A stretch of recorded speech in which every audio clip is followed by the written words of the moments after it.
সুপ্রিয় দর্শক মণ্ডলী, সমীকরণে আপনাদের স্বাগত জানাচ্ছি আমি ইকবাল কবির। আপনারা দেখেছেন জামাত ইসলাম এবং তার সমমনা সাতটি দল একসাথে রাজপথে নেমেছেন। দীর্ঘ এক বছর পর আমরা কোনো রাজনৈতিক সংগঠনকে রাজপথে দাবি আদায়ের লক্ষ্যে নামতে দেখলাম। আমরা জেনেছি জামাত ইসলামী সহ সমমনা সাতটি দল পাঁচটি বিশেষ দফা দাবি নিয়ে দাবি আদায়ের লক্ষ্যে যুগপৎ আন্দোলনে এখন রাজপথে রয়েছে। তারা বলছে ঐকমত্য কমিশনে দীর্ঘদিন আলোচনা হয়েছে, কিন্তু ঐক্যে পৌঁছাতে পারেনি রাজনৈতিক দলগুলি, যার কারণে তাদেরকে রাস্তায় নামতে হচ্ছে। তারা সুনির্দিষ্ট এই দাবির পরিপ্রেক্ষিতে রাস্তায় অবস্থান করছেন। তারা বলছেন ঐকমত্য কমিশন মিটিংয়ের পর মিটিং করেছে, সেখানে আলোচনা হয়েছে, কিন্তু কোনো বিষয়ে একমতে আসতে পারেনি কোনো রাজনৈতিক দল। বিভিন্নমুখী মতবিরোধিতা রয়েছে, ফর্মুলা রয়েছে। মূল কথা হচ্ছে ঐকমত্য কমিশন তার নির্ধারিত সময়ের মধ্যে যেরকম জুলাই চার্টার করতে ব্যর্থ হয়েছে, সময়ক্ষেপণ করেছে এবং নতুন নতুন ফর্মুলার জন্ম দিয়েছে, কোনোটাতেই একমতে রাজনৈতিক দলগুলি পৌঁছাতে পারছে না। যদি রাজনৈতিক দলগুলি ঐক্যমতে পৌঁছাতে না পারে, তাহলে তার ফলশ্রুতিতে কি হতে পারে সেই বিষয়ে আমরা পরে আলোচনায় যাব। আমরা দেখতে চাচ্ছি জামাত ইসলামী সহ সমমনা পাঁচটি দল রাজপথে নেমে যে যে যে দাবিটি আদায়ের কথা বলছেন, তার মধ্যে তারা বলছেন পিয়ার পদ্ধতিতে নির্বাচন, জুলাই সনদের বাস্তবায়ন, গণহত্যার বিচার, জাতীয় পার্টি সহ 14 দলের কার্যক্রম নিষিদ্ধ ঘোষণা করা, যেহেতু তারা স্বৈরাচারের দোসর ছিল, যেহেতু তারা ক্ষমতা ভাগাভাগি করেছে, যেহেতু তারা ওই সরকারের কাছ থেকে বেনিফিটেড হয়েছে, এবং এই গণহত্যা প্লাস অবৈধভাবে রাতের ভোট, দিনের ভোট রাতে করার যে যে যে নির্বাচন, এই তিনটি অবৈধ নির্বাচনকে তারা অংশীজন হিসাবে স্বীকৃতি দিয়েছে, তার ফসল ভোগ করেছে। যার কারণে এই দলগুলি বলছে যে তাদের কার্যক্রম নিষিদ্ধ ঘোষণা করা হোক, তাদের বিচারের আওতায় আনা হোক, এবং তারই পরিপ্রেক্ষিতে তারা সরকারের উপরে, বিএনপির উপরে পরোক্ষভাবে, যদিও তারা ওইভাবে বিএনপিকে মেনশন করছে না, কিন্তু এটা অঘোষিত সত্য যে বিএনপি এবং সরকারের উপরে চাপ প্রয়োগ করার জন্যই তারা রাস্তায় রয়েছে। এই রাস্তায় থাকাটা হচ্ছে তাদের একটি রাজনৈতিক শক্তি প্রদর্শনের অংশবিশেষ, যেখানে তারা মনে করছে বর্তমানে বিএনপি সবচেয়ে একটি বড় দল। এই বড় দলের কারণে, বড় দলের দোহাই দিয়ে বিএনপি অনেক কিছুতেই একমত পোষণ করেনি। সেই 5ই আগস্ট স্বৈরাচার সরকারের পতনের পর থেকে এ যাবৎ যতগুলি বিষয় সামনে এসেছে, বিএনপি প্রতিটি বিষয় নাকচ করে দিয়েছে, সম্মতি প্রদান করেনি।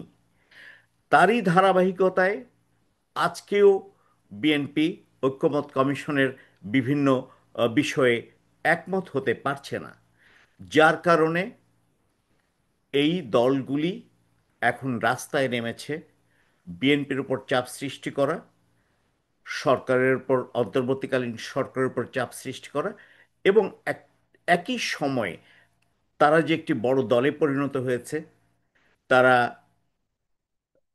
ডাকসুতে নির্বাচিত হয়েছে ব্যাপক ভোটে, জাকসুতে নির্বাচিত হয়েছে ব্যাপক ভোটে, তাদের জনসমর্থন রয়েছে, এবং এটিকে নিয়েই তারা একটি একটি একটি একটি শক্তি প্রদর্শনের মধ্যে তারা রাস্তায় রয়েছে। অপরদিকে আমরা দেখতে পাচ্ছি ঐকমত্য কমিশনে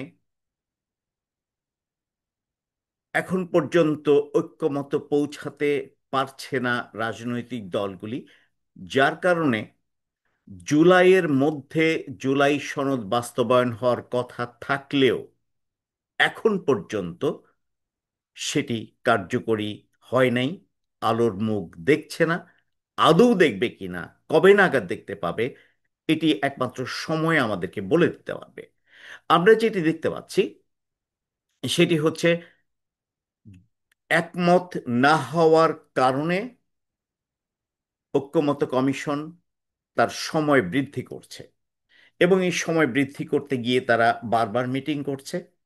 সেখানে বসে তারা বিভিন্ন নতুন নতুন পদ্ধতির কথা বলছে। এই পদ্ধতিতে ভালো হবে, এটা না হলে বিকল্প আরেকটি, সেটা না হলে বিকল্প আরেকটি, একটির পর একটি তারা পথের সন্ধান করছে। কিন্তু কোনো পথেই তারা হাঁটতে পারছে না, তাদের হাত পা যেন বাঁধা রয়েছে। এই ঐকমত্য কমিশন যদি ব্যর্থ হয়, তাহলে অন্তর্বর্তীকালীন সরকার ব্যর্থ হবে মূলত। সেই জায়গায় আমরা পরে আসছি। তবে কেন জুলাই সনদ বাস্তবায়িত হচ্ছে না, তার পেছনের কারণটা হচ্ছে যে কোন আইনগত ভিত্তিতে জুলাই সনদ বাস্তবায়ন করা হবে, এটি একটি বড় প্রশ্ন। এর সমাধানের জন্য বিভিন্ন পথ এসেছে, যেরকম সাংবিধানিক আদেশ দিয়ে এই জুলাই চার্টার করা যেতে পারে, এমন একটি পথের সন্ধান বেরিয়ে এসছে ঐক্যমত্য কমিশন থেকে। সেখানে কোনো কোনো রাজনৈতিক দল রাজি থাকলেও সাংবিধানিকের এই বিষয়টি নিয়ে বিএনপি দ্বিমত পোষণ করছেন। বিএনপি বলছে যে সাংবিধানিক আদেশ দিয়ে এরকম একটি আইন প্রণয়ন করতে গেলে এটা ভবিষ্যতে একটি খারাপ নজির হয়ে থাকবে। তাহলে সাংবিধানিক আদেশ দিয়ে এই কার্যক্রমগুলি পরিচালনা করা সম্ভব হচ্ছে না। আমরা এটা একটা দিকে রেখে দিই। আরেকটা দিক হচ্ছে, তাহলে বিকল্প কি পথ হতে পারে? বিকল্প পথের জায়গায় আরেকটি পথের সন্ধান পাওয়া গেছে, সেটি হচ্ছে গণভোট। এই গণভোট এই গণভোটের ব্যাপারে রাজি আছেন অনেক রাজনৈতিক দলগুলি। অনেক বলতে আমরা বলতে পারি জামাত সহ তার সমমনা দলগুলি গণভোটের ব্যাপারে রাজি আছেন। কিন্তু এখানেও বিএনপির মতবিরোধিতা রয়েছেন। বিএনপি গণভোটে রাজি না। এদিকে সাংবিধানিক প্রক্রিয়ার জটিলতার নিরসনের জন্য বিকল্প একটি পথ রয়েছে। গণপরিষদ নির্বাচনের মাধ্যমে আহ, এই আইনগুলি প্রণয়ন করা যেতে পারে, এমনটি বলছেন এনসিপি। এনসিপি তার এই গণপরিষদের জায়গাতে অনড় একটি কঠিন ভূমিকা নিয়েছেন, যেখানে বিরোধিতা করছেন বিএনপিও। এরকম যদি বাস্তবতা হয়, তাহলে আমরা এদের কাছ থেকে, মানে এই ঐকমত্য কমিশনের সফলতার ক্ষেত্রে আমরা কি আশা করতে পারি, কতটুকু আশা করতে পারি, সেই আশা কি আদৌ ফলপ্রসূ হবে কিনা, এই প্রশ্নটি বাংলাদেশের প্রতিটি মানুষের মনে এখন রয়েছে। জুলাই সনদ বাস্তবায়ন করার ক্ষেত্রে রাজনৈতিক দলগুলি এক হতে পারছে না। কালক্ষেপণ হচ্ছে, বাড়ছে প্রস্তাবনা, বাড়ছে বাস্তবায়ন না হওয়ার সম্ভাবনা। এই ঐকমত্য কমিশনের ফলাফল এখন পর্যন্ত আমরা শূন্য দেখতে পাচ্ছি। সময় খুব বেশি নেই। নির্বাচন আগামী ফেব্রুয়ারিতে, কিন্তু তার আগে যে প্রেক্ষাপটগুলি তৈরি হচ্ছে, যে যে জটিলতার সম্ভাবনা আমরা দেখছি, এই জটিলতাগুলি সৃষ্টি হলে দেশের ভবিষ্যৎ আসলে অন্ধকার কোন দিকে যাবে এটি গভীর চিন্তার ব্যাপার।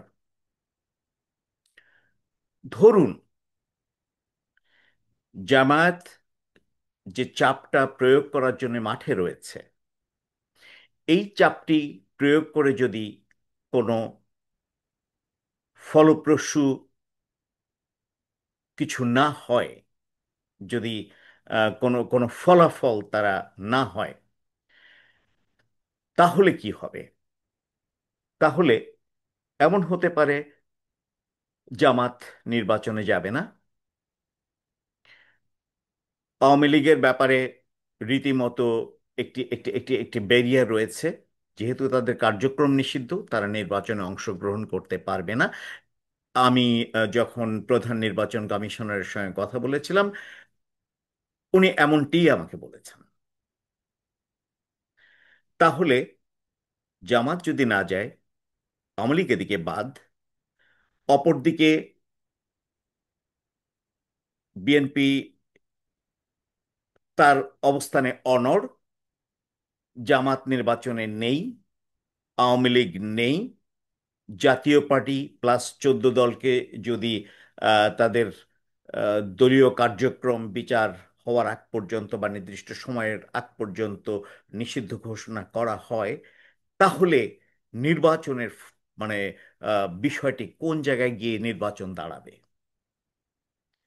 এবং এরই মধ্যে দিয়ে, যেহেতু মাঠে জামাত রয়েছে, কালকে যদি মাঠে বিএনপি নামে অবাক হওয়ার কিছু থাকবে না। আমরা দেখেছি অতীতে, যখন একটি রাজনৈতিক দল মাঠে থাকে, রাস্তায় থাকে, তখন একটু একটু করে রাজনৈতিক অস্থিতিশীলতা বৃদ্ধি পায়, দেশের আইন শৃঙ্খলা পরিস্থিতির অবনতি ঘটতে থাকে। এমনটি যদি হয়, দেশের এমনি আর্থসামাজিক এবং আহ, আহ, আইন শৃঙ্খলা পরিস্থিতির একটি অবনতি আমরা লক্ষ্য করছি। স্বৈরাচারের পতনের পর যেটি আমরা অনেক ভালোভাবে আশা করেছিলাম, সেটি কিন্তু সেরকম ভালো হয়নি, এটি সত্য। তাহলে এই পরিস্থিতি ধীরে ধীরে ডিক্রিজ করবে, এবং ডিক্রিজ করলে যদি নির্বাচন পিছিয়ে যায় কিংবা নির্বাচন না হয়, তাহলে দেশ একটি গভীর সংকটে পড়বে। একটি ভয়াবহ রকম একটি পরিস্থিতির মোকাবেলা করতে হবে, যে দায় থেকে না বাঁচতে পারবে বিএনপি, না বাঁচতে পারবে জামাত, না বাঁচতে পারবে এনসিপি। কোনো রাজনৈতিক দলই বাঁচতে পারবে না। সেক্ষেত্রে এই স্বৈরাচার সরকার কিংবা তার দোসর কিংবা তার অঙ্গ সংগঠনগুলি সক্রিয় হতে পারে। পার্শ্ববর্তী একটি দেশের আহ, আহ, কার্যকলাপ আমরা দেখেছি, তারা সক্রিয় রয়েছে অনেকটি জায়গাতে। এমন একটি অবস্থার মধ্যে দিয়ে দেশ আসলে কোন দিকে যাচ্ছে? সুপ্রিয় বন্ধুরা, এই সমীকরণের ভার আজ আপনাদের উপর ছেড়ে দিয়ে বিদায় নিচ্ছি আমি, ইকবাল কবির। ভালো থাকবেন, সুস্থ থাকবেন, আর আমাদের চ্যানেলটি সাবস্ক্রাইব করে আমাদের সঙ্গে সংযুক্ত থাকবেন। অসংখ্য ধন্যবাদ।